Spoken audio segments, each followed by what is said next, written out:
प्रदेश के मुख्यमंत्री डॉक्टर मोहन यादव ने जब से निर्देश दिए हैं कि नारायण धाम गुरु सांदीपनि आश्रम को भव्य स्तर पर धार्मिक पर्यटन बनाएंगे, तो विस्तार न्यूज़ की टीम भी आज आपको नारायण धाम पहुंचकर नारायण के दर्शन कराएंगे और किस प्रकार का वहां इतिहास होगा, हम आपको पल पल की अपडेट भी देंगे। मथुरा वृंदावन की तरह मध्य प्रदेश की धार्मिक राजधानी उज्जैन भी भगवान श्री कृष्ण की लीलाओं की साक्षी रही है। भगवान श्री कृष्ण की शिक्षण स्थली उज्जैन से महज 35 किलोमीटर दूर महिदपुर तहसील का गांव नारायणा आज भी इस बात की गवाही दे रहा है। इस गांव में 5000 साल से भी अधिक पुरानी श्री कृष्ण और सुदामा द्वारा जंगल से लाई गई लकड़ियां मौजूद हैं। वर्षों से ये स्थान श्री कृष्ण सुदामा के मैत्री स्थल के रूप में जाना जाता है। यहाँ श्री कृष्ण और सुदामा जी का भव्य मंदिर भी है, जो नारायण धाम के नाम से प्रसिद्ध है।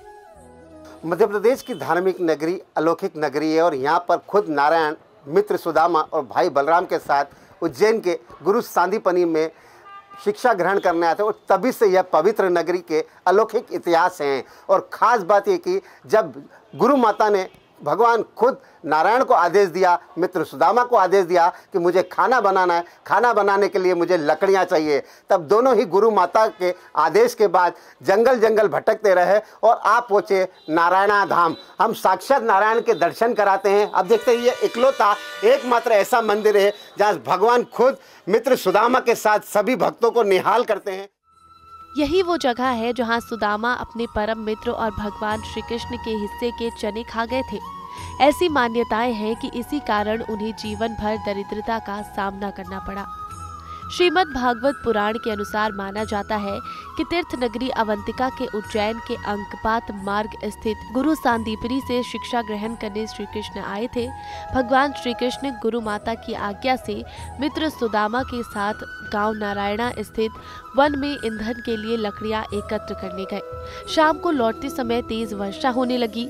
बारिश से बचने के लिए दोनों मित्र एकत्र की गई लकड़ियों का गट्ठर जमीन पर रखकर पेड़ पर चढ़ गए। यहाँ पे द्वापर के अंत में भगवान श्री कृष्ण और सुदामा नारायणा लकड़ी लेने के लिए आए थे और यहाँ पे बारिश की झमाझम हो रही थी। इसके कारण भगवान कृष्ण और सुदामा ने यहाँ पे रात्रि विश्राम किया था। और सुदामा जी को जब भूख लगी थी, सुदामा जी ने चने खा लिए थे, तो भगवान श्री कृष्ण ने सुदामा जी को जल पिलाने के लिए दामोदर कुंड का यहाँ पे निर्माण किया था। देश भर से लाखों कृष्ण भक्त प्रतिवर्ष इस दिव्य स्थान के दर्शन करने आते हैं। जन्माष्टमी पर यहाँ भव्य उत्सव मनाया जाता है। श्री कृष्ण मौली व श्री सुदामा मौली के नाम से पेड़ सदियों पहले जैसे आज भी हरे भरे दिखाई दे रहे हैं। ठीक मौली के समीप कुंड है, जहाँ पर श्री कृष्ण ने मित्र सुदामा की प्यास बुझाई थी।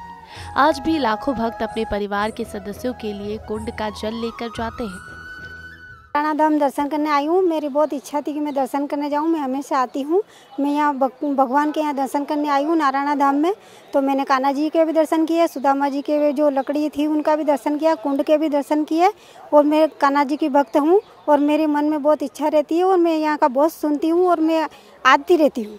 वो भगवान जब उज्जैन सांदीपनि आश्रम में पढ़ने आए थे तो गुरु माता की आज्ञा से यहाँ पर लकड़ियाँ लेने आए थे। लकड़ियाँ लेने जब यहाँ तक आ गए तो स्वर्णगिरी पर्वत जो यहाँ से आधा किलोमीटर स्थित है, वहाँ से लकड़ियाँ दोनों मित्रों ने इकट्ठी करी और यहाँ पर आकर के विश्राम किया था। तो लकड़ियाँ लेकर के जब आए तो उस गट्ठर को खड़ा रखा उन्होंने और फिर यहाँ विश्राम किया। विश्राम करने में नींद लग गई।